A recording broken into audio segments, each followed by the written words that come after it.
ఆయన ఏం చెప్పదలుచుకున్నాడు అని అంటే దోచుకోండి, పంచుకోండి, తినేయండి, ప్రజలకు సంబంధించినటువంటి రేషన్ మాఫియా పదాలు నోళ్లు కొట్టి మీరు తీసుకెళ్ళండి, పంచకుండా తీసుకోండి.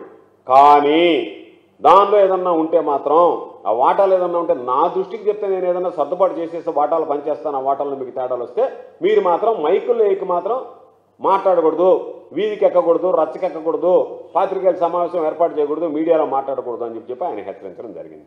ఈరోజు జరిగినటువంటి విషయం ఈ మాఫియాకు సంబంధించి నియోజకవర్గ వారీగా దళారులు పెట్టుకున్నారు, మండలాల వారీగా దళారులు పెట్టుకున్నారు. ఆ మండలంలో ఉన్నటువంటి దళారులు ఎక్కడెక్కడ గ్రామాల నుంచి సేకరించాలా కొన్ని నేరుగా రేషన్ షాపుల నుంచి సేకరిస్తున్నారు. ఇవ్వకుండానే గతంలో జగన్మోహన్ రెడ్డి గారు ఉన్నప్పుడు రేషన్ అనేటువంటిది పారదర్శకంగా ఇంటికి వెళ్ళి ఇచ్చేవాళ్ళు.